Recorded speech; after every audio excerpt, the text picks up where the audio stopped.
Hello लोगोफोर नोंथांमोनखौ बरायलायबाय आंनि बे गोदान मोनसे भिडिअ लानानै फैदों बे जादों इगल गोलै फैदों आसामाव बा बाक्सा जिल्लायाव बेखौ नोंथांमोननो देखायगोन माबे जायगायाव गोलैदों बाक्सा जिल्लानि सिङाव थानाय मेथाखा होननाय मोनसे जायगायाव गोलैफैदों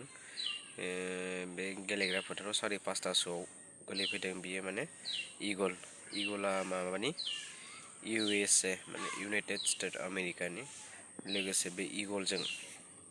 GPS दंफायो माबायदि गोलैफैखो माबोरै गोलैफैखो बेखौ नोंथांमोना नायलांबाय था जोबजासिम नायलां भिडिअखौ माबायदि आरो USA नि इगला लोगोसे GPS थाफानाया माबायदि बेखौ नोंथांमोना नायलां जोबजासिम GPSआ माबायदि गोलैफैखो माबायदि फिल्डआव गोलैफैखो आरो इगला माबायदि बेखौ नोंथांमोना नायलांबाय थाबानो जाबाय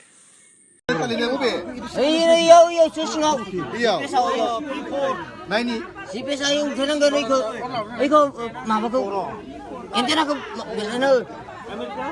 GPS nang kebayi niki.